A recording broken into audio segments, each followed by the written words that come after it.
Salut les marques et les smarts et bienvenue sur Catch Up, le podcast qui transpire le catch chaque semaine un petit peu plus, surtout que le printemps arrive et il se met à faire chaud. Nous avons une grosse journée à analyser dans cet épisode. Nous sommes à 8 jours seulement déjà de WrestleMania. Nous sommes à Montréal, c'est le Raw du 15 avril 2018 et c'est la première étape du fameux Superstar Shake-Up annuel. Donc il va y avoir beaucoup de mouvements, mais du côté de Catch Up, on ne change pas les équipes qui gagnent. Je suis Raphaël au commentaire et je suis en duo avec, vous l'aurez deviné, l'ami Chris. Ça va Chris ? Salut Rafa, salut peuple de Catch-Up. Un Catch-Up check-up, ça va secouer grave ou pas, ou il faudra voir. Et oui, et comme tout le monde, peut-être que nous aussi c'est notre dernier soir à Raw et peut-être qu'on sera demain à SmackDown, qui sait ? On va être drafté peut-être. Peut-être écoutez le podcast sur SmackDown qui viendra, vous verrez si c'est nos voix. Vous en rendrez vite compte, je pense. Eh ben écoute, puisqu'on est dans une soirée de shake-up, de changement, un énorme segment qui commence qu'on n'a jamais vu, Stephanie McMahon et Shane McMahon ouvrent la soirée. Incroyable, n'est-ce pas ? Fantastique, la famille McMahon continue à prendre le pouvoir.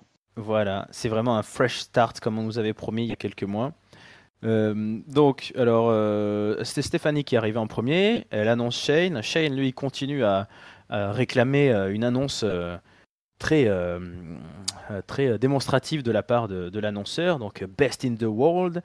Mais comme on est à Montréal, Shane tient à le dire lui-même en français. Alors, il commence à dire des meilleurs au monde qui sont très, très mauvais. Il parle pas bien français, Shane, on est d'accord ? Très mal français. C'est... Pour 3 mots, il aurait pu faire un effort de phonétique quand même et d'apprentissage pour 3 mots, franchement. Alors après, il a dit qu'il parlait le vrai bon français de Paris. Moi, je ne suis pas parisien, je ne sais pas, mais... Écoute, je suis pas parisien, je suis un francilien moi, On dit pas ça. mais on dit pas ça, non. Non.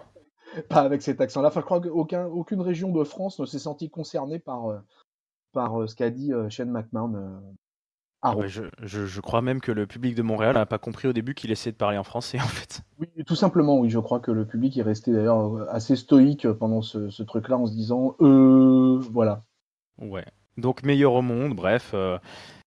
Shane en profite pour nous remontrer des images de lui en train d'humilier le père du Miz. On est toujours sur cette histoire, mais tout d'un coup surgit du néant. Et ben, qui donc ? Le Miz lui-même arrive et débarque le premier transfert officiel de Raw depuis SmackDown. Il arrive avec une chaise, il commence à se fighter contre Shane. Finalement, le fils McMahon réussit à s'enfuir et le Miz est au milieu du ring. Il tient sa chaise, il est couvert de sang, il a réussi à se faire saigner, j'ai pas trop compris comment.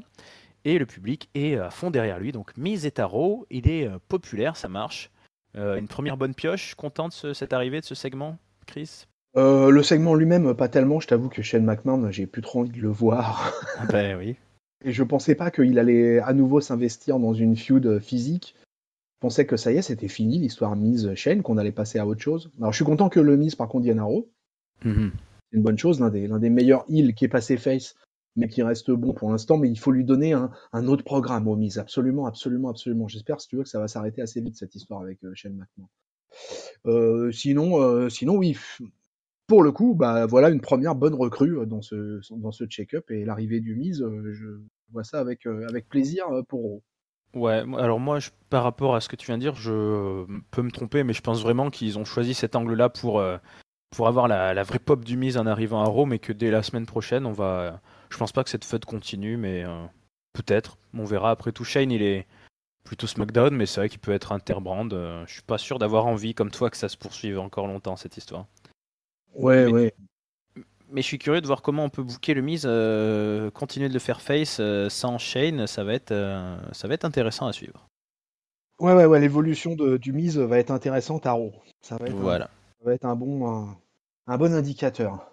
Il est bon au micro et à Raw, ça manque un peu de mecs qui étaient forts au micro, donc c'est bien d'avoir un catcheur qui est fort au micro qui arrive dans le vaisseau amiral. Tout à fait.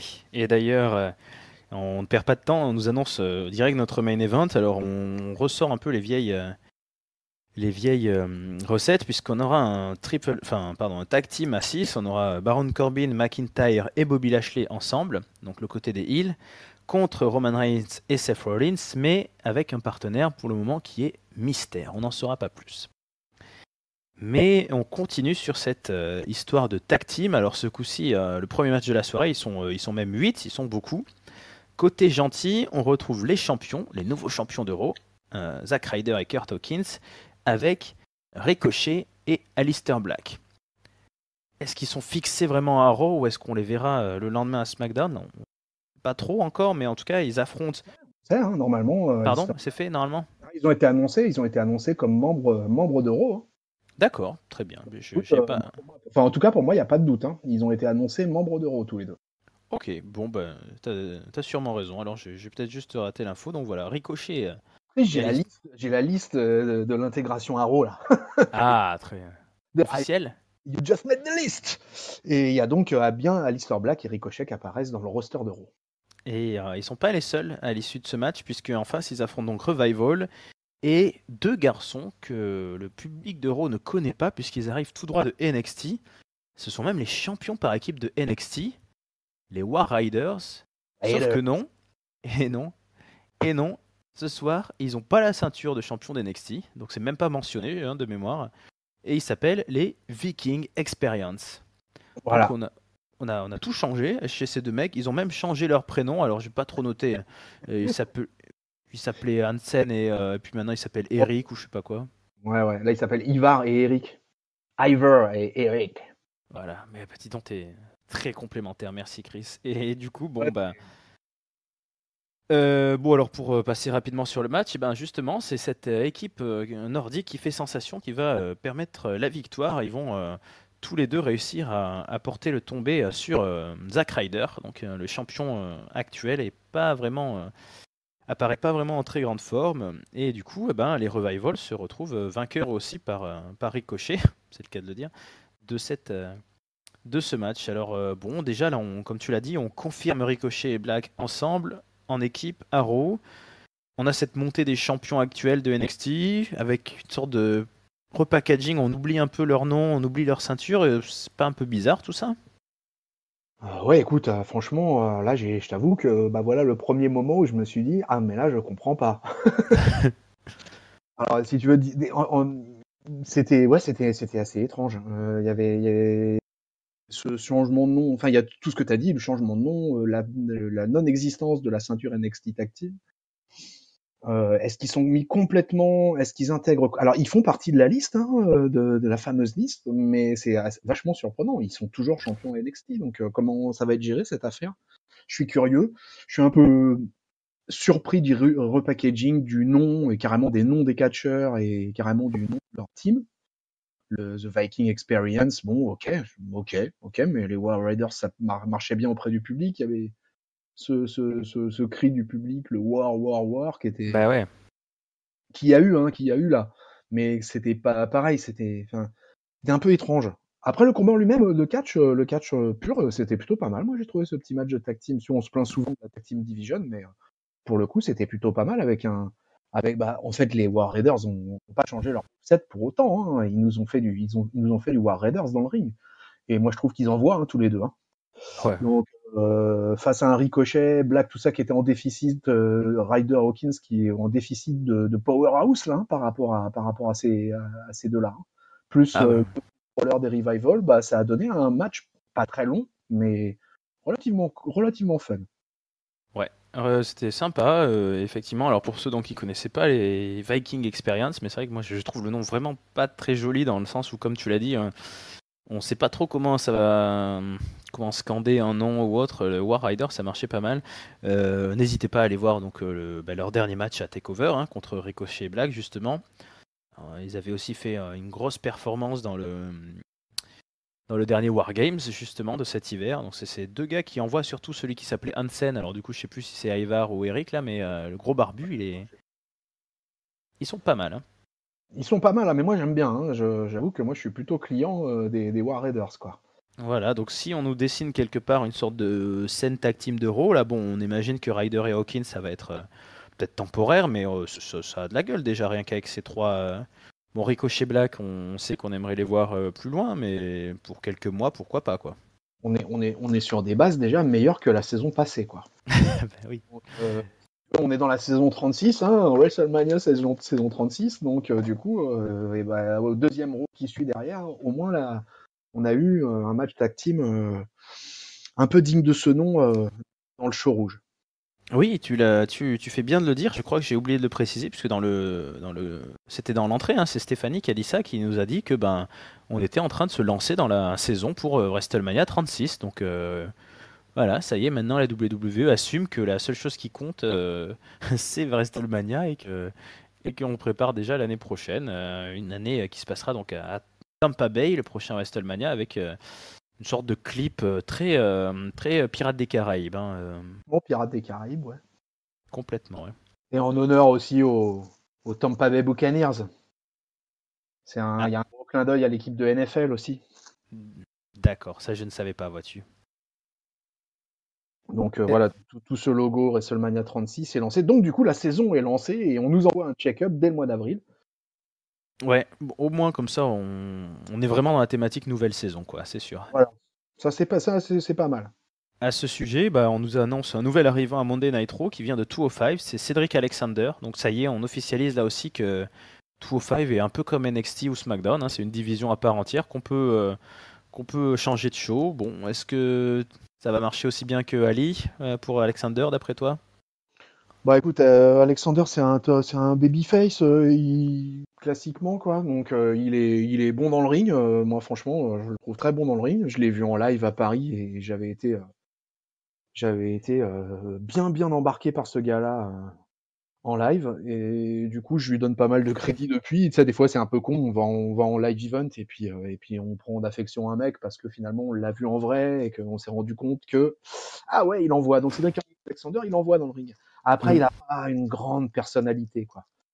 Et il est très souriant, un peu à la Finn Balor, mais écoute, s'il va être utilisé comme Ali, maintenant il faut monter du cruiserweight. Donc écoute, ils assument le fait de monter des cruiserweight. On parle aussi qu'il y aurait peut-être Buddy Murphy qui tarderait pas à arriver dans le main roster, qui est pas vraiment un cruiserweight en fait, en réalité lui d'ailleurs. Oui, Mais si tu veux, donc écoute, moi je t'avoue que dans un premier temps, je sais pas trop quel rôle va avoir Cédric Alexander dans tout ce bazar, mais dans les cordes, il est spectaculaire. Au moins, même s'il a des matchs courts, il devrait envoyer un oui. peu la sauce. Ouais, c'est un bon catcheur, ça c'est sûr. Après, il faut voir comment ça se gère cette histoire des 205 qui plongent. Moi, c'est ce que j'avais toujours. Enfin, moi, je suis pas un spectateur de 205 et j'ai toujours préféré le mélange des genres à une division spéciale sur un type de physique. Donc, à voir, ça peut m'intéresser, mais c'est que ça va donner un équilibre un peu bizarre, je pense. 205, en gros, c'est ceux qui ont été très bons à 205 qui vont être récompensés par Ouais, Montero. Ouais. Cédric Alexander, il a été champion cruiserweight un long moment. Tu vois quoi, le gars, ça doit faire 2-3 ans qu'il est à 205 live. Mm. Voilà, je pense qu'il est arrivé un peu au bout d'un cycle. Apparemment, ils lui font confiance. Donc, ils lui font confiance parce que déjà, ils savent que le in-ring est solide. Après, Mhm. je te dis, hein, moi, mon avis, c'est que son personnage est vachement léger. Donc, il faudra voir au milieu de cette guerre que se livrent à Raw les lutteurs. On verra comment il installera sa place là-dedans. Quand tu vois qu'un Ali, finalement, à SmackDown, s'est bien installé. Il s'est bien Ouais, installé. Donc, si Ali est capable et Ali et Alexander ont énormément feudé l'un contre l'autre. c'est vrai. Donc, écoute, pourquoi Cédric Alexander, il arriverait peut-être pas à se sortir un temps d'antenne comme se le fait Ali? À voir. À voir. T'as raison. On va laisser le bénéfice du doute pour les premières montées les premières arrivées de Arrow, hein, ce soir. Alors on n'a pas fini. D'ailleurs, on n'a fait que commencer. On enchaîne avec l'arrivée du champion intercontinental, donc Finn Balor, et tout d'un coup une musique latino qui retentit. Zelina Vega et Andrade débarquent à Raw. Zelina Vega se présente. Elle arrive avec donc El Idolo. Elle nous parle un peu en français. Elle aussi, elle nous sort un joli Mesdames et Messieurs. Andrade sort un très beau merci. Il parle mieux que Shane, hein, ces deux-là en français. Hein. Ouais, ça va, ils ont pas dit beaucoup de mots non plus, donc ça va. Non, je suis d'accord. D'ailleurs, Andrade, il enchaîne en espagnol, hein, c'est sa langue. Alors, bon, il le provoque un peu, hein, il lui dit qu'il va le battre, qu'il va le ridiculiser. Et on enchaîne sur un match. Donc, après Sami Zayn, Finn Balor, cette semaine, affronte Andrade. C'est un Jolie suite. Bon là, la ceinture est pas en jeu hein, ce soir et heureusement pour Finn Balor parce qu'on a quand même un vraiment beau match, moi j'ai trouvé, avec pas mal de parades, beaucoup de pirouettes d'Andrade, pas mal de vis aussi. À un moment, il utilise Zelina Vega comme un bouclier humain à l'extérieur du ring pour ensuite faire tomber Finn Balor qui était sur l'arête du ring. Il y a un joli dropkick de Balor. Il va devoir essayer le coup de grâce et à deux fois, il va le rater. Il va passer à côté. Andrade réussit à l'éviter. Balor, à un moment donné, va passer par-dessus la troisième corde, tombe sur Andrade. Hein, il réussit son saut. Mais Andrade remonte péniblement sur le ring et pendant que l'arbitre se questionne sur le sort du pauvre Latino, Zelina Vega fait un Hurricane Rana à Finn Balor qui ne s'en remettra pas puisqu'ensuite Andrade le saisit, le remet sur le ring et lui porte son Hammerlock DDT pour la victoire. Andrade fait des gros débuts à Raw. Belle montée là aussi, content de voir Andrade à ce niveau-là. Belle recrue. Alors là, moi, je suis hyper satisfait. Zelina Ouais. Vega, cette Hurricane Rana qui place à Baylor, quand même. Ouais. Nowhere, moi j'ai assez halluciné avec ça. Écoute, j'ai trouvé ça très bon. Alors là, j'ai trouvé un très bon match. Mais de toute façon, Andrade, j'aime bien. Finn Balor, enfin dans une vraie belle feud pour le titre intercontinental, ça me fait plaisir. Donc là, moi, si tu veux, j'achète. Hein. Finn Balor versus Andrade, j'achète, je prends. Voilà, ça c'est bon, c'est entériné. Voilà, pas de problème. Il y a eu un ou deux, ils ont eu un ou deux passages un peu. C'est la première fois hein, qu'ils s'affrontaient de toute façon. Donc Ouais. ils s'étaient pas croisés, donc c'était pas la même époque pour les deux, la même période pour les deux. Donc il y a eu un ou deux moments un petit peu de mésentente dans le match, mais globalement le match est bon hein, par rapport à la moyenne d'euros. Encore une fois, Ah voilà, oui. voilà un bon match, voilà un bon 1 contre 1 quoi. Avec une manageuse qui sert à quelque chose, qui est voilà, qui est fourbe, qui est là, qui est présente et moi j'aime bien. Alors là franchement j'adhère. De toute façon j'adhère à Andrade depuis NXT, j'ai adhéré à SmackDown. Je regrettais même qu'il n'ait pas eu encore de toucher d'or. Mais Arrow, ça va être un excellent heal. Un excellent heal. Donc c'est une très bonne pioche de la part d'Arrow sur SmackDown. Ouais, parce que je pense, j'y suis en train de penser, mais je pense qu'il était monté depuis NXT justement, sûrement l'an dernier, juste après Mania. Donc il a passé un an à SmackDown, à pas faire grand-chose, comme tu l'as dit, pas toucher de ceinture. Il a surtout aligné en fait les matchs de gala. Je me souviens qu'il avait dû affronter des gars comme AJ Styles, Daniel Bryan, Jeff Hardy. Il a, Catché il tout le monde roussait. à SmackDown. Hmm. Il a catché tout le monde à SmackDown en fait. Ouais, c'est ça. C'est ça. Ben, Et il a eu quelques shots pour le titre US dans des matchs à d'accord. plusieurs. Ah oui, quand elle a créé Mysterio, ouais, t'as raison. Dans des matchs à plusieurs, il a eu quelques shots. Donc non. Et puis Andrade, il a fait toujours une bonne impression. Ça, fin, ses performances à SmackDown, elles étaient bonnes. À chaque fois, on disait ouais, les matchs étaient bons. Tu vois, il envoie dans le ring et puis la WWE, elle a besoin d'un latino fort. Ouais. Là, il est... Rey Mysterio est un vétéran. Andrade, c'est l'avenir. Ouais, je pense aussi, ouais. Mais, alors, un, deux, tu m'entends, Chris? Ouais, je t'entends, ouais, tout à fait. Ah oui, j'avais cru qu'il y avait une coupure, excuse-moi.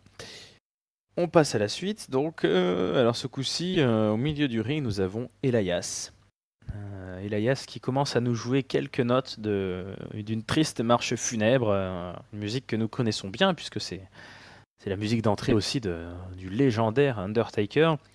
Et justement, Elias, il nous dit que sa musique, elle a quand même, en une semaine, elle a fait revenir John Cena qui était complètement disparu et l'Undertaker qu'on croyait lui aussi parti entre les morts. Alors c'est quand même, c'est vrai que c'est flatteur hein, pour lui. Il nous dit que si ces mecs-là sont revenus, c'est parce ils ont senti en lui quelque chose en plus et ils ont senti surtout que WWE, ça veut dire Walk with Elias. Il en profite pour lâcher une nouvelle attaque sur le basket, c'est une histoire de playoff. Alors peut-être que tu as un peu mieux compris que. Le NHL. Pardon? Ouais, c'était pas la NBA, c'était la NHL. Ah, Il fait pardon. une référence en fait aux Canadiens de Montréal. Ah oui, bien sûr. Oui. Les Canadiens de Montréal, si tu veux, ils sont dans une loose totale et pour la 3e année consécutive, ils viennent de ne pas se qualifier pour les playoffs de NHL. Si tu veux, c'est un club pour vous faire un peu d'histoire, vite fait, les Canadiens de Montréal, c'est une équipe qui a 24 titres Mais le problème, c'est que les derniers titres ont été gagnés il y a des années et des années et des années. Je crois que le dernier titre des Canadiens de Montréal date de 1993, exact. Ah oui, d'accord. Et voilà, et donc Balavan, il est fort pour ça. Elias, à Seattle, il l'avait fait avec les Sonics pour la NBA, et puis là, à Montréal, il a placé les Canadiens, quoi. Ah, bah ça. Si tu voulais avoir de la hit avec le public de Montréal, et bah voilà, fallait balancer sur les Canadiens. Ah bah ça a énormément marché, hein. Là encore, il a eu beaucoup, beaucoup de mal ensuite à parler tellement il y a eu des huées. Bon, Une hit presque aussi forte qu'à Seattle, d'ailleurs. Ouais, Parce que pour moi, celle de Seattle avec Kevin Owens avait été l'une des plus hallucinantes de 2018. ah, elle avait été monstrueuse. Mais celle de lundi soir était quand même particulièrement velue.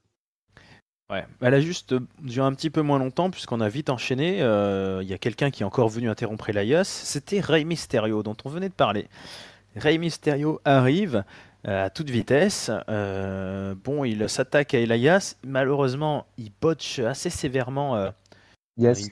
une prise là sur les cordes, sur la troisième corde. Il a failli se casser la gueule, mais bon, tout le monde a fait comme s'il avait rien vu. Les commentateurs, ouais, tout ça, il envoie Elias dehors. Bon, ok. Elias s'en va, il quitte le ring, il a été expulsé par Rey Mysterio, mais un autre bonhomme arrive, et alors là, c'est pas la même musique, puisque Lars Sullivan débarque, le géant, le monstre, pas comment on peut l'appeler, le l'ogre, là, il a une tête d'ogre, un peu, on dirait Shrek, hein. Mais un Shrek pas sympa, et tellement pas sympa qu'il va détruire Rey Mysterio, il va lui faire une powerbomb, ou même deux, je crois, de mémoire, enfin bref. Il laisse Rey Mysterio inconscient au milieu du ring après l'avoir sacrément démonté.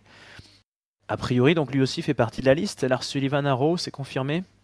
Ah, écoute, ouais, Lars Sullivan a annoncé aussi pareil. Hmm. Donc, je crois que là, ça y est, c'est confirmé. Écoute, c'est les Québécois ont été indulgents. J'en profite, je salue, j'ai un cousin au Québec. Ah, Et c'est. donc, du côté du fleuve Saint-Laurent, tout ça, tout ça. Voilà. Mhm. Et à Chicoutimi, exactement. Ah, c'est joli ça. Parce que bonjour, s'il m'écoute, je sais qu'il regarde un peu de catch, mais c'est pas son truc. Lui, c'est le hockey, son truc. Donc, d'où je Ah, vois ma connaissance un peu des Canadiens de Montréal. je vois ça. Voilà. Et donc, du coup, si tu veux, le segment lui-même, bah ouais, c'est ce que je disais, le public a été indulgent parce qu'effectivement, quand Ray il a fait son botch là, le public a été cool et tout. On n'a pas rajouté des caisses derrière, quoi. Ouais. Et ça a été, ouais, du coup, ça a été un petit peu foiré sur le coup quand même ce segment-là. Mais après l'arrivée de Lars Sullivan, alors si tu veux, en fait, Lars Sullivan, c'est qu'il a placé, là, il a changé un petit peu son finish, puisqu'il a placé ces deux espèces de rock bottom circulaires, là, un peu retravaillés. Mhm. Et d'habitude, il finit par ça. Mais là, il a pas fini par ça. Il a fini par une power bomb. Ouais, c'est ça. Et j'ai l'impression que peut-être on lui a un petit peu changé son finisher, là. La power bomb fait plus d'effet. Il lui met une sit out power bomb, en fait, quoi. Donc, mais il est parti comme un peu dans l'indifférence générale, quoi. Ouais. Ils vont avoir du mal. Tu sais, moi, j'aurais pas fait ça avec Lars Sullivan. Je crois que je lui aurais fait démonter des jobbers au départ. Je lui aurais fait gagner des matchs, pas faire des interventions. J'aurais fait un petit peu, alors ça va pas plaire, mais j'aurais fait un petit peu à la Ryback. Je l'aurais fait annoncer comme fric, et puis il serait venu démonter 2-3 jobbers pendant 2-3 lundis, quoi. Et puis après, on serait parti sur une feud un peu. Là, il attaque tout le monde et n'importe quoi, n'importe comment. On sait pas pourquoi, on sait pas. Voilà, il attaque, il attaque. Voilà, le garçon, il sort de la gorilla position et puis il vient démonter les uns après les autres, et sans être très convaincant pour l'instant. Bah, il y a quand même une thématique, c'est il attaque les quadragénaires bien avancés, quand même, globalement. Ah oui, il a un goût prononcé pour les vieux. Ouais, Et Kurt bon, Angle, les frères Hardy et Rey Mysterio pour le moment. oui, oui, on constate que pour l'instant, effectivement, il attaque beaucoup les vieux. Ouais. Après, juste un petit mot pour revenir sur Elias, Rey Mysterio, quoi. Parce que j'étais content de voir Rey Mysterio venir s'attaquer un peu à Elias. Elias, c'est un peu un phénomène de foire avec la guitare, et on sait à chaque fois les grosses hits et tout ça. Donc, du coup, à chaque fois, il a quasiment un mec différent qui vient. Là, il est quand même lancé sur une feud, plus ou moins sur du moyen terme avec l'histoire avec l'Undertaker. Elias, j'espère par exemple qu'il sera dans le Money in the Bank, tu vois, ça fait partie parce Ouais. que en mai, hein. Donc, si tu veux, j'aimerais bien voir Elias dans le Money in the Bank match. Et puis voilà, je trouvais ça pas mal, effectivement, cette arrivée de Lars Sullivan, un peu dans l'indifférence au départ et à l'indifférence à l'arrivée, quoi. Donc pour l'instant, ils sont un peu en train de foirer leur coup au niveau booking avec Lars Sullivan, quoi. Ben ouais, t'as raison parce qu'il s'en prend à des mecs bon, c'est pas qu'on s'en fout de Rey Mysterio, mais il en a tellement pris dans toute sa carrière que ça nous marque même plus vraiment quoi. Après, moi, je suis pas tout à fait ton avis parce que je suis pas un grand fan des sessions, des montées des jobbers. Strowman avait fait ça aussi pendant des plombes et je trouve ça pas. Mais bon, on va voir ce que ça va donner avec ce Lars Sullivan. Du coup, sur ce segment, on a quand même deux arrivées à Raw, hein, parce que Rey Mysterio, il était à SmackDown ces derniers temps quand même. Mon bon Réré, mon merveilleux Réré. Oh, c'est parfait. Je suis tout à fait content d'avoir Réré, quoi. Il commence à avoir de la bouteille, il est âgé et tout ça, ils l'utiliseront avec parcimonie, mais moi je suis toujours content d'avoir Réré quelque part. Bon, oui, WWE. ça fait toujours plaisir. Et on continue cette grosse soirée de Superstar Shake-Up. Nous avons une équipe qu'on n'a pas beaucoup vue ces temps-ci, un petit peu en dents de scie, hein. C'est Bobby Roode et Chad Gable, donc les deux les Glorious Men. Hein, on rappelle qu'ils étaient champions tag team, hein, il n'y a pas si longtemps avant WrestleMania, mais ça n'a pas donné grand-chose. Et puis ils sont un peu sombrés dans l'oubli, donc ils viennent prendre le micro pour dire qu'ils sont prêts à affronter n'importe qui, à répondre à n'importe quel challenge. Sauf que le téléspectateur avisé, comme moi et peut-être comme toi, Chris, savait qu'il allait arriver, qu'il y avait eu un botch là aussi de la technique Ouais, un gros botch de la technique, ouais. Putain. qui nous a fait apparaître en gros à l'arrivée de Bobby Roode et Chad Gables le nom de ceux qui allaient débarquer ensuite. Et ce nom-là, j'en suis ravi parce que c'est pour moi le draft qui me paraissait le plus évident tellement ils avaient tout fait à SmackDown. Ce sont évidemment les Usos. Jimmy et Jay Uso reviennent. Bon, de toute façon, tous ces vétérans, ils sont toujours passés à un moment donné à Raw, mais reviennent dans la team rouge. Donc on comprend mieux aussi pourquoi ils ont perdu leur ceinture la semaine dernière à SmackDown. Et ils affrontent donc Roode et Gable. Comme quasiment tous les arrivants ce soir, hein, ils font forte impression et ils vont gagner la rencontre. Double kick dans les molaires de Gable, double splash ensuite. 1, 2, 3. Les Usos ont gagné, donc je rappelle, hein, les Usos qui rejoignent aussi les fameux Viking Experience, les Revival, Ricochet Black. Ça commence à sentir pas mal là, Maro, hein. Ah ouais, pour la Tag Team Division, c'est bon tout ça, hein. Il y a Ouais. des gros poissons là qui débarquent, qui retournent. Les Usos sont de retour à Raw, les amis. Ils sont de retour, et ça, c'est bon, ça. Et ouais, t'as parfaitement résumé, hein. Ils avaient fait tout le tour qu'il fallait à SmackDown. Ils ont eu des runs convaincants. C'est les patrons de la Tag Team Division dans son entier, j'ai envie de dire, presque à la WWE, quoi. Ouais. C'est des vétérans. Voilà, c'est même pas encore des vétérans. Je sais pas quel âge ils ont, tiens, les Usos. Il faudrait que je regarde quel âge ils ont, ces jeunes hommes. Bon, ils sont Mais pas très vieux, je pense, mais si, ouais. Et ça donc, fait. on avait Ouais. un match à Raw, voilà, on avait un Uso versus Bobby Roode, Chad Gable. Moi, je trouve que le match a été finalement assez court. Ouais. Mais au final, je me suis dit, purée, tag team playa, quoi, à Raw, là. Oh là, ils envoient du lourd dans la tag team division. Eh ben, bonne nouvelle. Ouais, d'ailleurs, avec le recul, hein, c'est vrai ils ont eu un match à WrestleMania où ils ont. C'était un peu leur chant du cygne, donc ils ont bien montré qu'ils ont tout réglé à SmackDown. Déjà, moi je suis très content parce que je crois qu'on peut pas avoir une mauvaise division tag team dans laquelle il y a les Usos. Je sais pas trop par contre pour cette équipe de Bobby Roode et Chad Gable si on peut en attendre quelque chose. À vrai dire, ils ont pour le moment pas montré grand chose. Bon, c'est pas. Non, je suis d'accord avec toi. Bobby Roode, Chad Gable, c'est pas forcément l'équipe qui fait le plus rêver dans la tag team division. Mais ce qui est bien, si tu veux, c'est qu'il y a de la compétition dans la tag team division à Raw. Ouais. Ça manque beaucoup. Tu vois, là, on pouvait avoir des matchs pour le titre, des matchs simples comme là, si tu veux, on n'avait pas cette qualité-là, quoi, de catch, quoi. Là, tu vois, Ouais. voilà, ça envoie.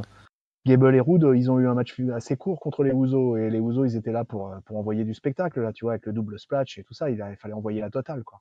Ah bah ça. Les Usos, ils sont en guerre avec les Young Bucks pour les super kicks, quoi, tu vois. Quelle est la meilleure team de super kick au monde?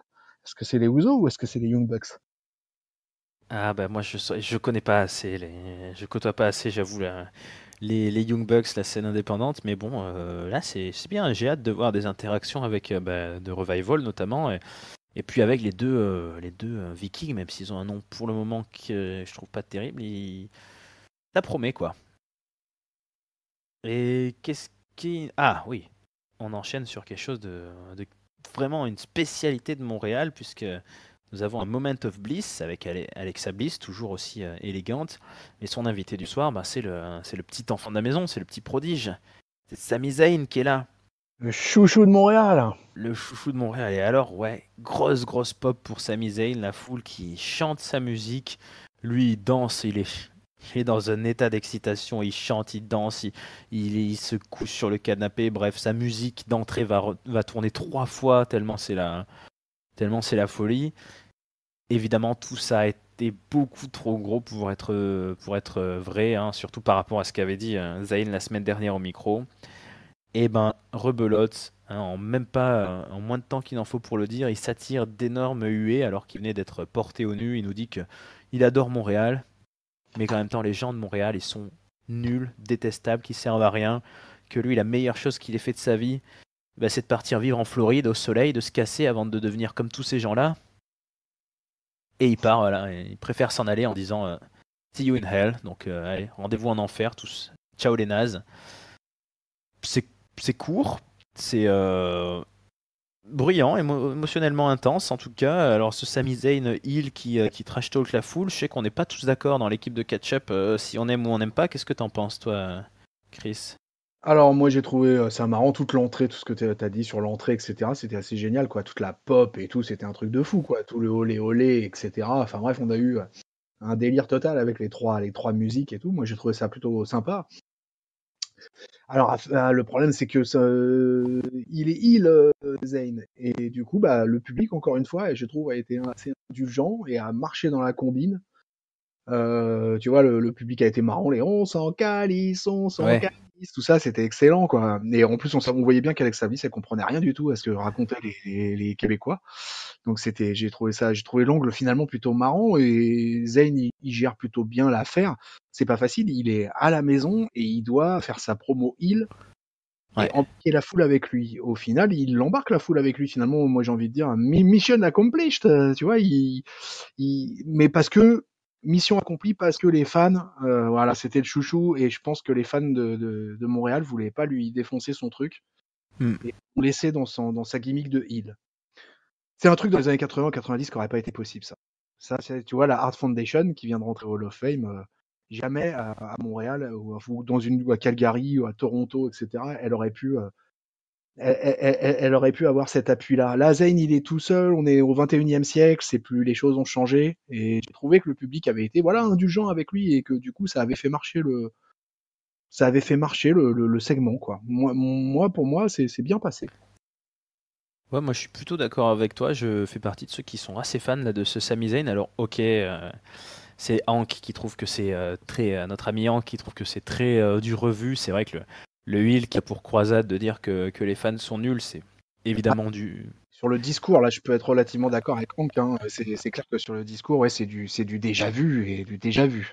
C'est du déjà vu, mais je trouve qu'il met une telle. Il est surexcité, quoi, Sami Zayn. Il met une. Et Mais pourtant, ouais, moi, c'était un des mecs que j'aurais jamais vu faire un heel turn. Pour moi, c'était un babyface du type Rey Mysterio, quoi. C'est high flyer, machin. Mais en fait, il est vraiment bon, je trouve, au micro. Et en plus, il a ce côté. Tu vois, quand Daniel Bryan dit du mal du public ou. Il y a un côté sincère en fait. Daniel Bryan, voilà, il est en croisade contre les pollueurs. Alors que Sami Zayn, il a une gueule.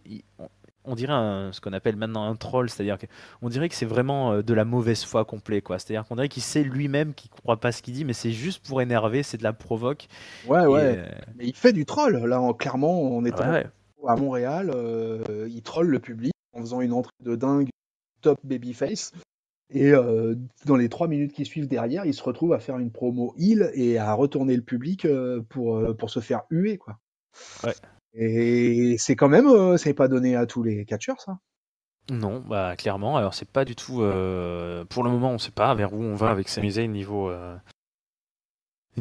feud et niveau carrière, mais là je le trouve assez haut placé dans la hiérarchie. Il a l'air, il envoie quand même là. Il fait un beau segment à Montréal, comme tu dis, c'est marquant, c'est pas mal pour son début de retour entre guillemets. Voilà, encore une preuve de confiance encore. On lui lâche le micro quelques minutes, je pense que lui, il savait où il voulait aller avec le public, et il savait jusqu'où le public québécois être tolérant. Et moi, je répète, le public québécois était très tolérant avec ça. Ils auraient pu, quand ils ont fait la session On s'en calice, derrière, ils auraient pu mettre le feu et dire ouais, non, mais nous, ça nous intéresse pas ta promo heel, quoi. Voilà, t'es à la maison, là, t'arrêtes tes conneries, quoi. Ouais. Et non, il est resté dans son truc, le public est resté dedans, et c'était sympa quand il se lève, d'ailleurs, il se lève, il part, et que le public se met à chanter Nanana Goodbye, tu vois. Moi, je me suis dit, bah voilà, mission accomplie. Ça a bien marché, c'est vrai. Euh, alors ensuite, ça a peut-être moins marché. Ça, on passe à la tag team féminine. Bailey, elle a perdu Sasha Banks. Elle essaie de lui téléphoner, mais Sasha Banks, elle répond pas. Donc elle va trouver une partenaire ce soir pour affronter les Iconics. Cette partenaire, c'est Naomi. Naomi qui est sortie du formol, hein, visiblement, puisque ça fait un bon moment qu'on l'avait pas vu faire grand-chose. Et Naomi contre Bailey, et ben ça, c'est assez fort pour battre les championnes tag team. Grâce à un combo, il y a Bailey to Bailey suplex et puis un moonsault de Naomi sur Billie Kay. Voilà, ben, victoire de la fluo et de la câlineuse. Donc, je sais pas si cette équipe est amenée à durer. A priori, d'après mes sources, Sasha Banks est blessé. Je sais pas quel nom on peut leur trouver. The The Glow and Hug Association, un truc comme ça. Glow and Hug Corporation. Mm. Chris, je Ouais, t'entends pas. écoute, bah, tu m'entends pas là? Ah, Le, c'est bon, je t'entends. le match en lui-même était très court, hein. Ça a été Ah très bah très ouais. rapide, hein. Franchement, ils ont expédié ça. Voilà, donc du coup, bon, on a l'arrivée de Naomi dans le roster de Raw pour les filles. Donc, écoute, voilà, est-ce que c'était un one shot? Est-ce qu'elle va être utilisée en tag team, Naomi, effectivement, avec Bayley? Est-ce que la blessure de Banks va être si longue que ça, ou est-ce que c'est diplomatique? Enfin, on sait pas trop. Du coup, il faut bien la lancer cette Women Tag Team Division, quoi. Donc, écoute, là c'était Bayley Naomi. Bayley Naomi, faut pas que les Iconics ça paraisse trop faible non plus, tu vois. Là, elles viennent de Naomi arrive, bim, elles perdent. Bon, j'espère qu'ils vont pas en faire non plus une équipe de heel qui passe son temps à perdre. Et puis, donc, écoute, on va voir. C'est le début, comme on a dit, c'est le début, donc on va laisser le bénéfice du doute. Ouais, ça a l'air compliqué. Donc, Nia Jax aussi, a priori, serait blessée. Il faut quand même préciser, oui, que bah, du coup, la Iconics, c'est son championne interbrand, donc c'est pas une montée, c'est pas une arrivée à Raw hein, là, qui est ce soir, c'est juste qu'elles vont être un peu partout tant qu'elles sont championnes. Hein. Ouais, ouais. Et puis parce que demain elles seront à SmackDown, hein, parce que il va y avoir la surprise de Paige, SmackDown, qui a été T'as annoncée raison, la semaine dernière. Donc elles seront à SmackDown demain, les Iconics. ne ratez pas ça. Ne ratez pas SmackDown! Euh, alors, un autre qui arrive officiellement à Raw, c'est EC3, donc le fameux top 1%. Il a droit, pour la première fois depuis qu'il est monté, il a droit à son entrée, à sa petite danse, à son petit salut du public.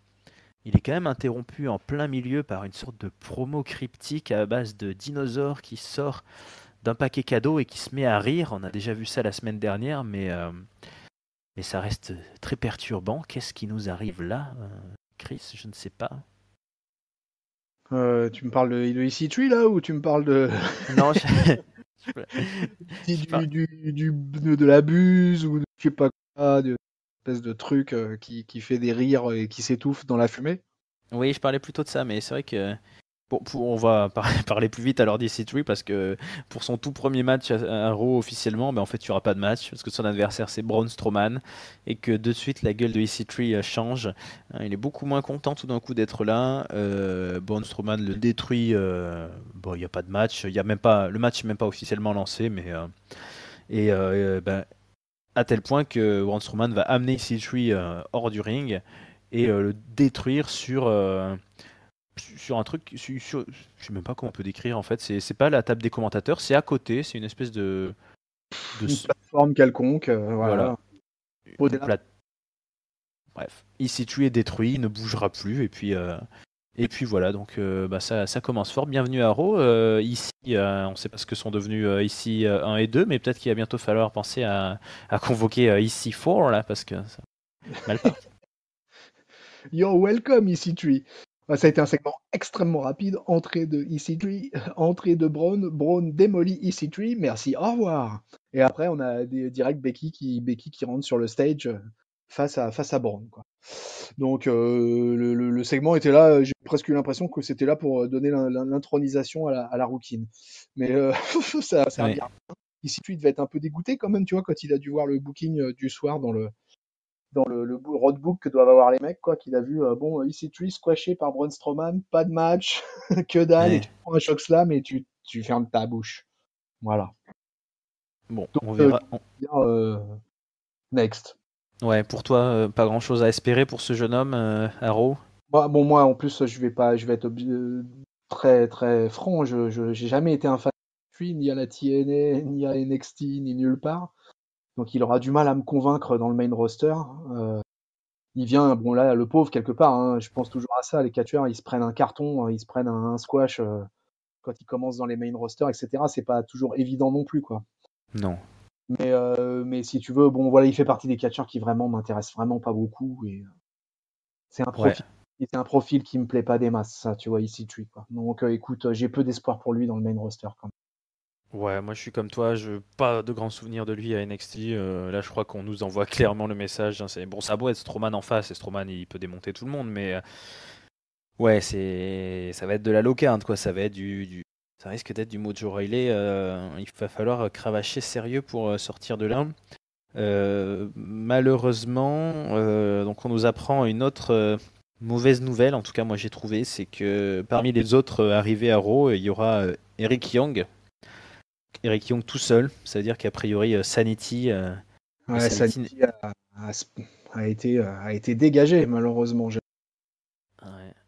Donc Eric Young n'est même pas présent, là c'est encore pire je trouve niveau symbole. Ouais, Tac.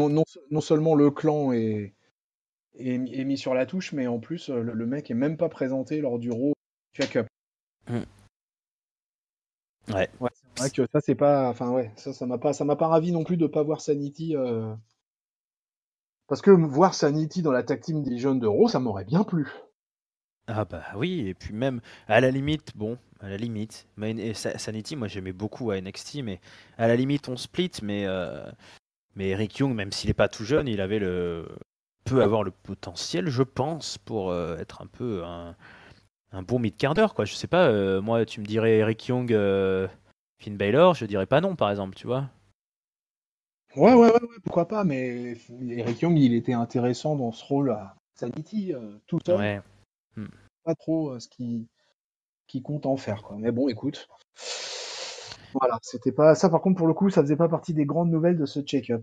Non, bah, comme tu l'as dit, en tout cas, juste après la victoire, enfin, c'est même pas une victoire, mais le triomphe de Braun Strowman, il y a Becky Lynch qui arrive, fière, comme si elle avait un bar tabac, toujours avec ses deux ceintures. Elle a un match ce soir contre Ruby Riott, match qu'elle va gérer de main de maître, puisque elle est d'abord empêchée de placer son disarmeur par Logan et Morgan qui sont à l'extérieur du ring. Mais elle va faire un suicide dive sur les deux, ça règle le problème, et puis on met Ruby Riott dans le disarmeur et on gagne. C'est pas plus compliqué que ça quand on s'appelle Becky Lynch. Alors, il y a eu un truc entre temps, mais on va enchaîner quand même si ça te va sur ce segment féminin, on continue. Ouais, ouais, vas-y, vas-y.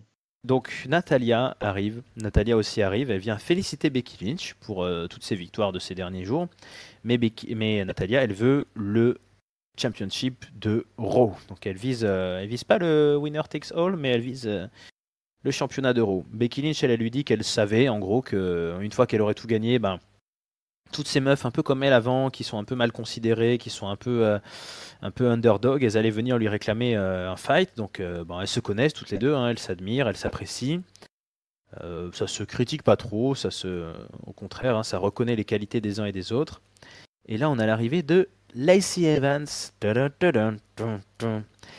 Lacey Evans, donc, elle est officiellement à Raw. Elle veut le titre, oui, oui, oui, oui. Et elle a réussi à négocier auprès des McMahon pour avoir un match ce soir contre Natalia. Et la gagnante aura un match contre Becky Lynch, à qui elle dit de bien rester regardée parce que une lady peut avoir pas mal de choses à apprendre à The Man. C'est courageux, c'est bien envoyé. Par contre, pour moi, c'est le move le plus intéressant de Lacey Evans ce soir parce que le match est long, il n'a pas duré très longtemps, mais essentiellement un travail au sol avec une espèce clé de bras, enfin de torsion du cou sur Natalia. Bref, c'est pas terrible, mais grâce à un moonsault depuis la troisième corde, Lacey Evans l'emporte. Et donc, cette dame qui ne faisait que des petits coucous est tout d'un coup propulsée comme la rivale officielle de Becky Lynch pour le titre de Raw uniquement, en tout cas. Donc, est-ce que Becky Lynch va pouvoir gérer d'autres challengers à SmackDown? On verra peut-être dès demain ou dans les prochaines semaines.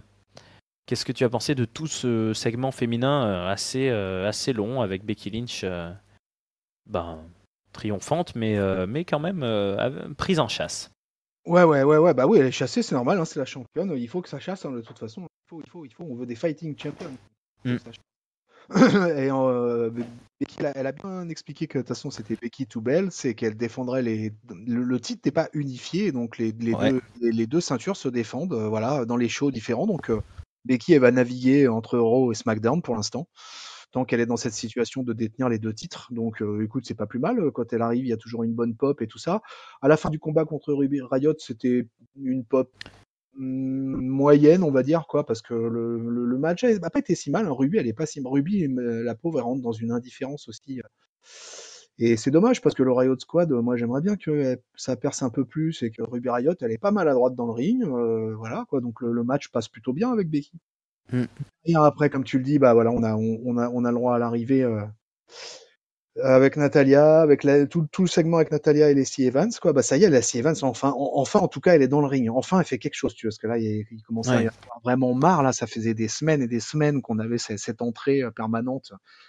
Là, depuis la semaine dernière, elle a enfin eu une interaction physique avec quelqu'un. Donc, en l'occurrence, c'est Becky. Merci Becky d'être là quand même pour pour voir Lacey Evans en action. Donc, et si tu veux, si tu te rappelles bien, Lacey Evans, la première interaction physique qu'elle a eue, c'était justement avec Natalia dans le Rumble, où elles avaient eu un spot ensemble dans le Rumble, et où ça s'était pas bien passé d'ailleurs, il y a eu beaucoup de botch, quoi. Donc du coup, Ah si tu veux, oui. j'ai eu un peu peur quand j'ai vu que le match annoncé pour le number one contender, c'était Lacey face à Natalia. Donc je me suis dit, aïe aïe aïe, qu'est-ce que ça va donner dans le ring? Et bon, dans le ring, ça a été moyen, quoi. Voilà, ça a pas été Ah, extraordinaire comme match, quoi, hein. Mais par contre, elles ont eu un peu de temps, un petit peu de temps, hein. Ça n'a pas été un match qui s'est réglé comme ça en 2 minutes, tu vois. non, non, ouais. Et Natalia, elle est quand même assez solide dans le ring quand elle met sa discus close line, quand elle enchaîne avec le sharpshooter, etc. Tu vois, Natalia, elle a un bon background de prise, etc. Donc on connaît bien parce que voilà, elle est là depuis longtemps. Mais donc du coup, elle porte bien le match, Natalia, moi j'ai trouvé. Et Lacey Evans a été enfin dangereuse un peu, quoi. Voilà, elle tente des trucs. Elle a fait un beau moonsault pour finir. Oui.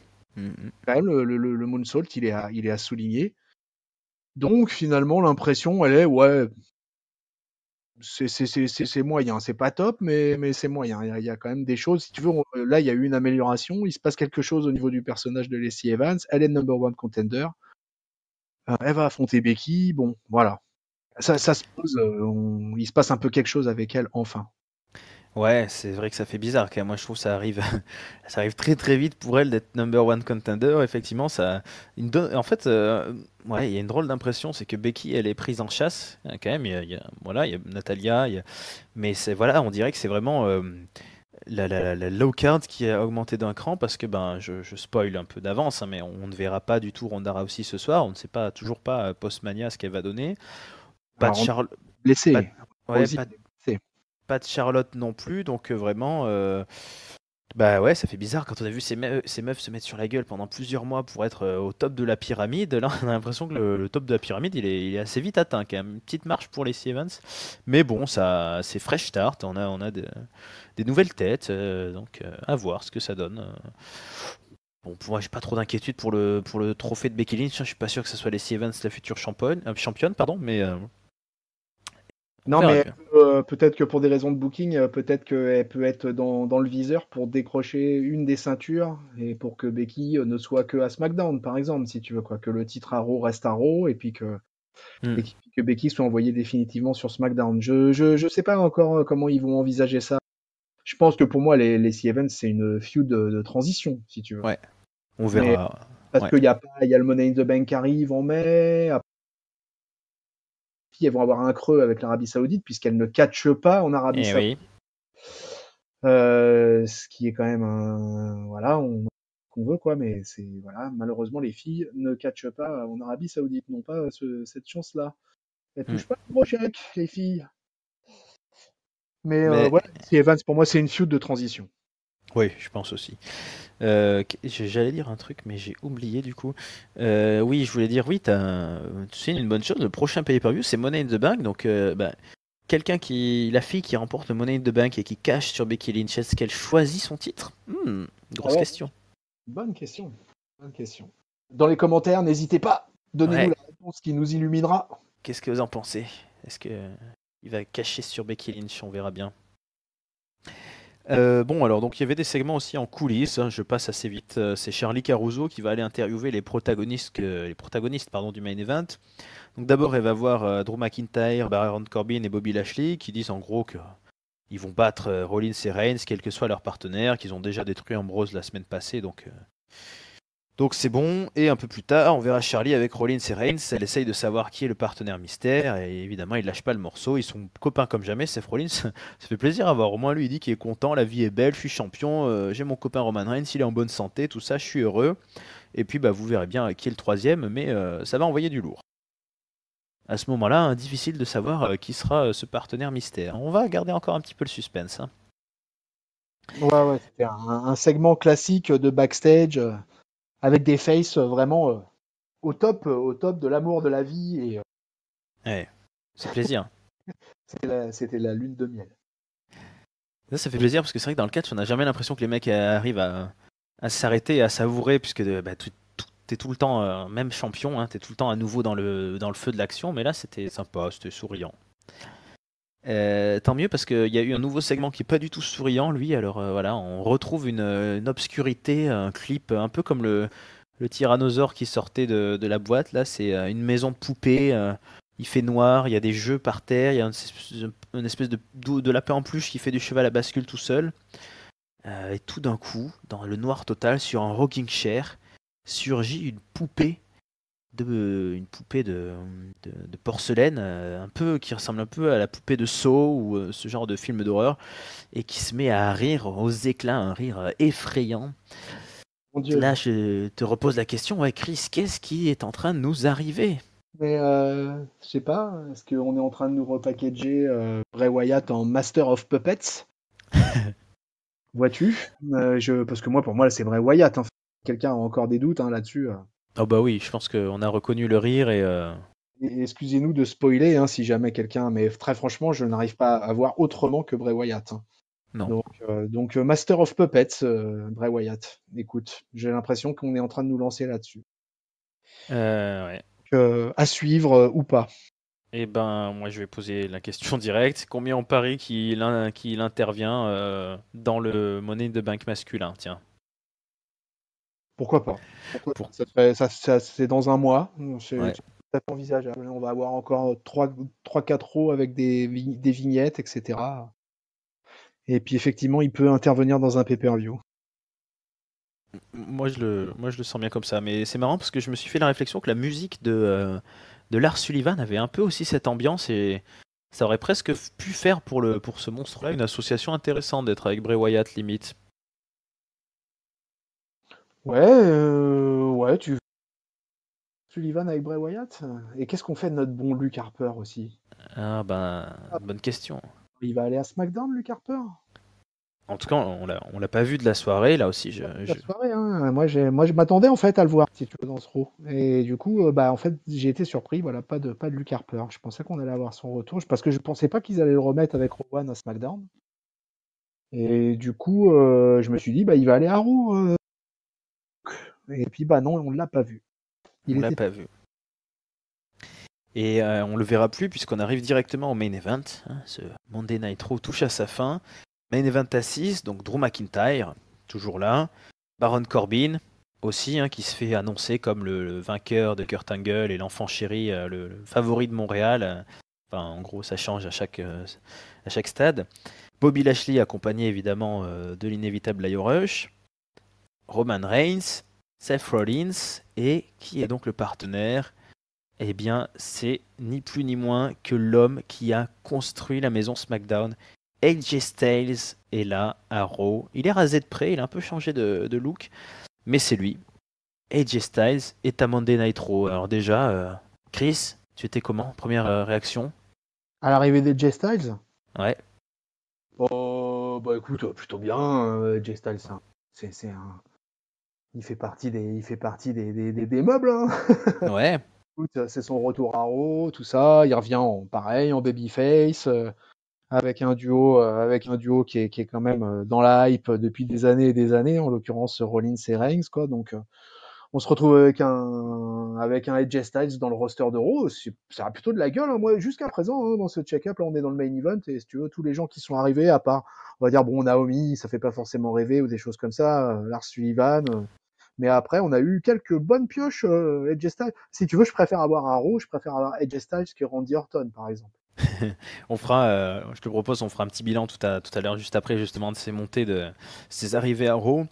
Bon, sur le main event, on reste quand même sur un tag team match sans enjeu assez classique, hein. Et étonnamment, au début, c'est Reigns qui joue un peu le rôle du face en péril, qui a un petit peu de mal.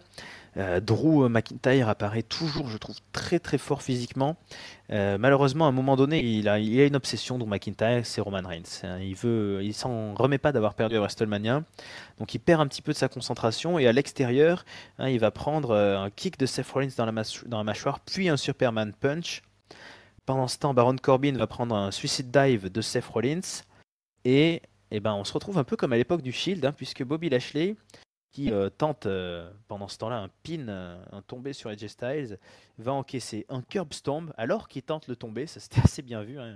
Il était couché sur Styles, il attend le 1, 2 et boum, curb stomp. Il prend ensuite un spear. Bobby Lashley est très solide, il arrive à se relever, mais phénoménal forearm ensuite. AJ Styles, tout un symbole, place la victoire. 1, 2, 3. Et l'on finit donc sur cette image du champion universel, ne l'oublions pas, Seth Rollins, avec Roman Reigns et AJ Styles. Donc bon, une fin assez prévisible pour les babyface, mais voilà, qu'est-ce que tu en as pensé de cette rencontre? Assez courte, hein, de 10 minutes, je crois même pas, mais quand même. 10 minutes, ouais, c'est ça, ouais, un match de 10 minutes. Ouais, écoute, la durée d'un match en pré-show à WrestleMania, quoi. Ouais, Mais encore un match tag team, ça a été la soirée tag team à Raw, hein, à part le c'est Finn vrai. Balor versus Andrade, et encore qui a été, qui a été le seul 1 contre 1, quoi. Sinon, on n'aurait eu que des matchs tag team ce soir. Mhm. Et du coup, un main event plutôt plaisant, quoi. 10 minutes de catch quand même assez intense. On a pareil, on a eu le droit à un peu tout, les kicks, on a eu voilà. Et Jay, il nous a sorti la panoplie là pour l'arrivée dans le show rouge, quoi. Donc, Ouais. le forearm qui va bien après le spear, tout ça, c'était bon, ça envoyait bien, quoi. Mhm. Donc, écoute, moi j'ai trouvé ça plutôt solide dans le ring, c'était plutôt pas mal. Bon, les main events d'Euro qui se terminent sur des matchs tag team comme ça, c'est très très régulièrement que c'est de toute façon les faces qui gagnent. Oui. Quand il n'y a pas de titre en jeu, quand il n'y a rien en jeu comme ça, voilà. Donc écoute, ça nous confirme, à part l'arrivée des J-Styles, ce match ne nous confirme ni le départ, ni le fait que Roman Reigns, Rollins, McIntyre, Lashley, etc. restent à Raw, puisque ça a été bien précisé par Cole que on verrait à SmackDown ce qui allait se passer. Et du coup, c'était plutôt pas mal. C'était pas un main event de folie, quoi. Disons que c'était pas mal, et entre les cordes, 10 minutes de bon catch avec les faces qui gagnent à la fin. Voilà. Ouais. On peut Bon, dire Ouais. un petit mot sur ce qui s'est passé sur l'after, là, juste après le main event, le dark main event. Est-ce que Ah, je ne savais pas, moi, non, vas-y, vas-y. tu savais pas? Est-ce que je peux en parler maintenant, ou est-ce que tu veux que Non, vas-y, vas-y, parle-en, Chris, je t'en prie. après le match, il y a un went up, excusez-moi, après le match du main event, donc du tag team, Roman Reigns et Seth Rollins sont restés sur le ring. Seth Rollins a pris le micro, a lancé 2-3 trucs sympas à l'égard de la foule des Québécois. Et ils ont fait venir quelqu'un sur le ring. Et en l'occurrence, ils ont fait venir Dean Ambrose, Dean fucking Ambrose. Donc voilà, donc qui est venu, qui a célébré, etc. Parce que je sais pas si tu as fait attention, mais pendant le Raw, on a eu une promo un moment sur The Shield, the Last Chapter, the Final Chapter. Il va y Ah avoir, non. il va y avoir un house show spécial Shield qui va se passer, je crois, dimanche, si je ne me trompe pas. Et voilà, on ne sait pas trop quel va être le contenu. Apparemment, il y aurait 2 matchs, mais il y aura un match avec le Shield, et voilà. Et donc Ambrose ferait ses adieux de cette manière-là. Voilà, donc Ambrose est toujours à la WWE à l'heure actuelle, et il apparaît encore en Dark Event à Raw. Voilà. Bah, merci Chris pour cette précision, parce que j'avais loupé l'info. Oui, donc, ben, bon, a priori, c'est quand même parti pour être officiel, ce départ de Dean Ambrose. Et alors, moi, de mémoire de fan, c'est la première fois qu'il y a ce traitement un peu bizarre où on ose complètement parler du fait qu'il s'en va, on assume. En même temps, on lui prévoit quand même pas vraiment de programme, hein, Dean Ambrose, totalement absent de WrestleMania. Mais on le valorise un peu parce que ça reste le Shield. Bon, c'est un peu ambigu, mais ça a l'air de partir sur. Ils n'arrivent pas à le lâcher quand même, hein. Ouais, Il part, mais il part pas, mais il part, mais il part pas, mais il part. Et puis le Shield, on refait un truc quand même avec le Shield. Bon voilà, je pense qu'ils veulent peut-être faire des derniers shoots avec les trois réunis, mais peut-être c'est assez particulier quand même ce traitement d'Ambrose. Moi, en tout cas de mémoire, écoute, c'est vraiment la première fois que je vois un départ, le traitement d'un départ fait de cette manière-là par la WWE. ouais, on sent que c'est lui qui veut partir et pas la WWE, quoi, qui voudrait qu'il parte. Enfin, qui Voilà, pour. je crois pas que ça fasse très très plaisir à la Ouais. famille McMahon le départ de Dean Ambrose. Bon, on verra, il reviendra peut-être, hein, il a sa femme qui est là, quand même, n'oublions pas. Oui, oui. Euh, donc, alors, bah, si on finit cette soirée, alors, il faut résumer quand même quelque chose que tu as dit, hein. Alors, on a eu plusieurs apparitions de gens qui étaient auparavant soit à Raw, soit à NXT, soit à 205, donc on connaît des gens qui arrivent à Raw. Mais on ne sait absolument rien de ceux de Raw qui vont partir à SmackDown. Donc, comme tu l'as dit, on peut très bien avoir Roman Reigns, par exemple, c'est ce qui s'entend un peu partout. Maintenant qu'AJ Styles est à Raw, on pourrait très bien avoir Drew McIntyre. On pourrait, voilà. Donc, la seule chose qu'on sait, c'est ceux qui sont arrivés. Et puis on sait aussi ceux qui ne viendront pas. Ça, c'est maintenant que Raw est passé, on sait par exemple que Kevin Owens ou Daniel Bryan, eh ben, ils vont rester à SmackDown, hein, ils ne sont pas apparus là ce soir.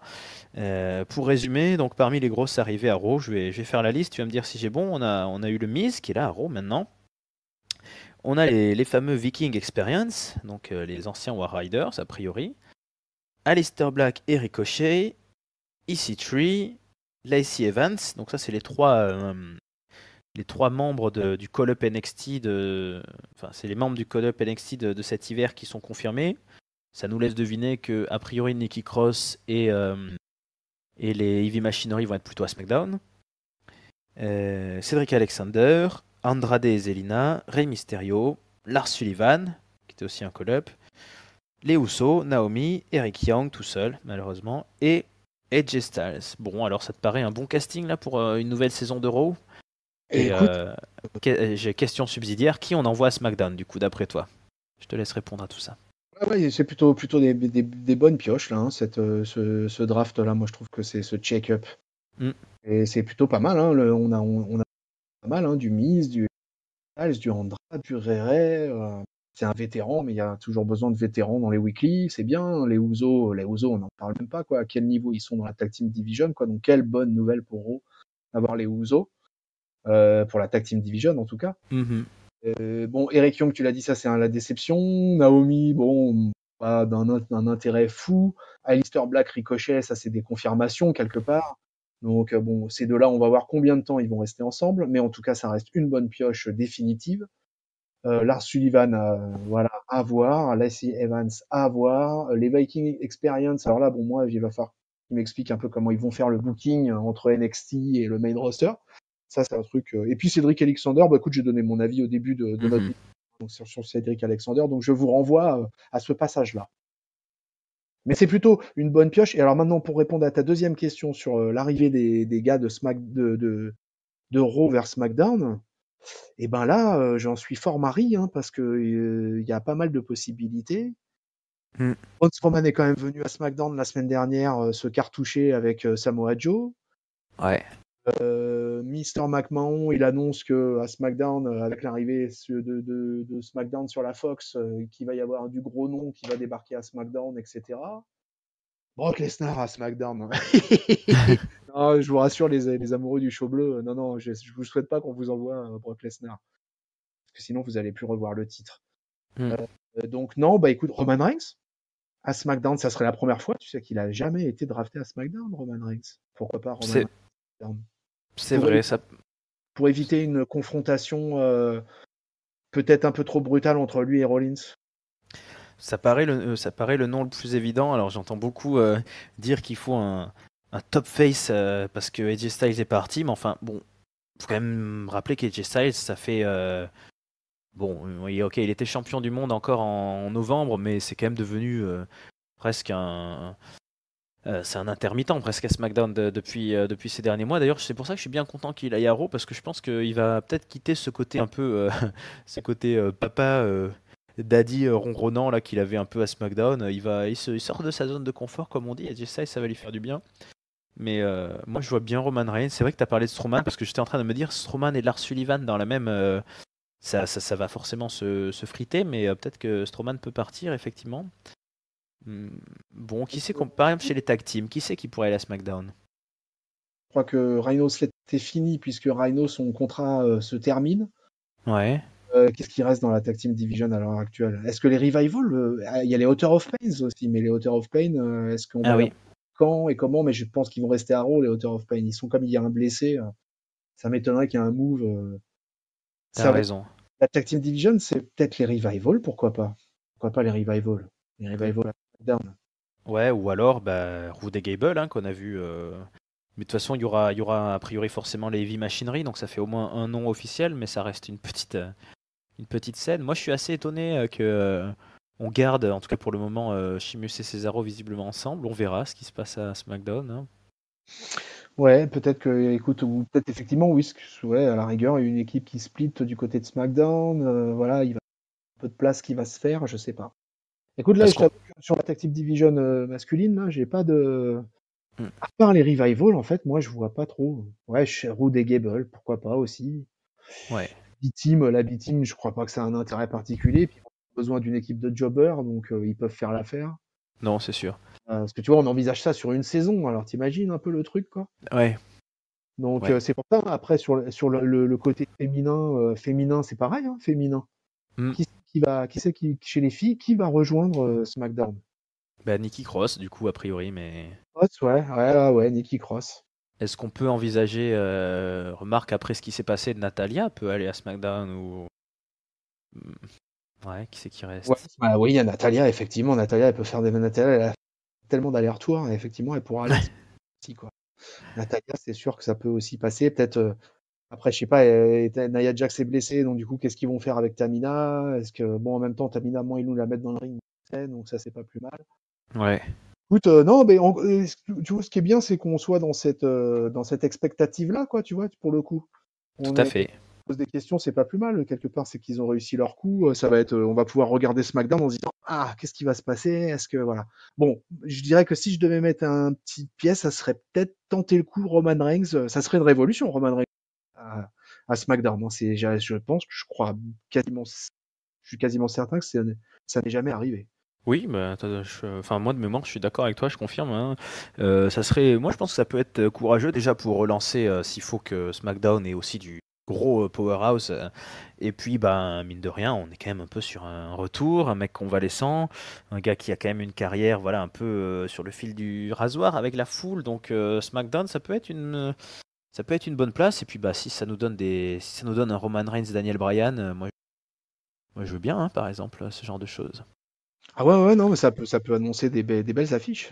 Ouais, écoute, Non, mais je pense que le Raw ce soir ou lundi soir a été gâté par des belles pioches, quoi, pour moi, hein. Je Mhm. suis convaincu que Andrade, The Miz, Mysterio, les Usos, tout ça, ça c'est de la bonne pioche.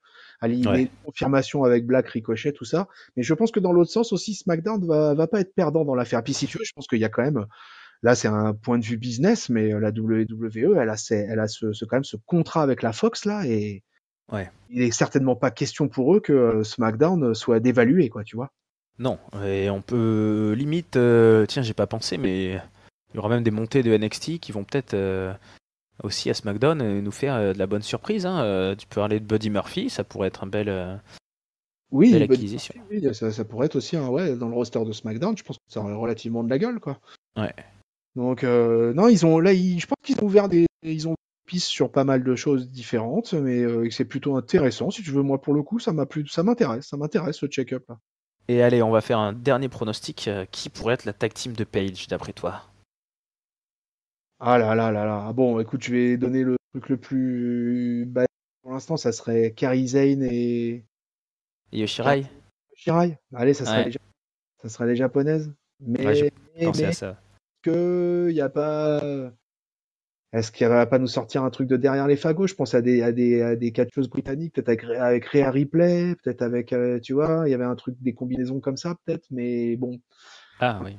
Et puis NXT, on les a, je sais pas trop, enfin, trop. Moi, pour moi, ouais, Kairi Sane et Io Shirai me paraissent quand même être dans la starting list, en tout cas, Et pour cela. pour ça. Une idée en dans l'autre, tu parles de Britannique, moi du coup ça me fait penser que Pete Dunne pourrait être un très gros nom pour SmackDown aussi. Ah ouais, Pete Dunne. Ah, écoute, j'avais pas pensé à Pete Dunne, effectivement. Pete Dunne pourrait tout à fait débarquer aussi à SmackDown, ouais. Ouais, ouais, ouais. Bon Surtout que écoute, ouais. Raw a eu plusieurs gars de NXT. Hmm. Du côté de SmackDown, tu as eu le 205 Live avec l'arrivée d'Ali. Ouais. Mais du côté de NXT, on a eu les Heavy Machinery. Qui d'autre? Nikki Et Cross, ouais. Nikki Cross, ouais, mais qui est toujours pas officiellement déclaré à Non. Raw ou à SmackDown, mais donc qui vraisemblablement devrait être à SmackDown. Du coup, ouais, ouais, ouais, ouais, ouais, ouais, ouais, ouais, ouais. Ah, ça va être intéressant. Je suis pressé de me regarder ça. Deux, ouais, Sachez pardon. qu'à l'heure où on enregistre, là, on n'a pas encore vu SmackDown. Donc c'est pour ça qu'on se permet toutes ces supputations. Eh oui, d'ailleurs, t'as raison. On va peut-être y mettre fin parce que vous qui nous écoutez, vous savez peut-être déjà tout ce qui va se passer à SmackDown, mais en tout cas, si vous ne l'avez pas fait, n'hésitez pas à pronostiquer vous aussi les transferts qu'il pourrait y avoir entre les deux shows. Ça nous laisse le temps de rêver pendant quelques heures encore. En attendant, nous, on va passer au mot de la fin, hein. Chris, je te laisse nous citer en premier ton top, ton flop et ta note pour l'Euro de ce soir. Je t'écoute. Eh ben, écoute, mon top, il va être au fait que ce check-up, ça m'intéresse, que ça a été plutôt bien géré à Raw, qu'il y a quelques bonnes pioches et que du coup, bah, ce Raw check-up m'a plutôt bien diverti. C'est plutôt pas mal. Très bien. Ça fait longtemps que j'avais pas passé un bon Raw comme ça. Nous avons eu plusieurs shows rouges difficiles entre janvier et avril là, donc du coup, et bah écoute, ça faisait plutôt plaisir. On a eu beaucoup de tag team division, ce qui n'est pas fait pour me déplaire. Le titre intercontinental était là. Il y a une belle feud qui s'annonce avec Andrade et Baylor. Donc, du coup, le contenu du Raw m'a plutôt bien satisfait. Mon flop, je vais donner flop, même si le show m'a plutôt satisfait. Je vais donner un flop. Alors, j'hésitais entre Lars Sullivan et,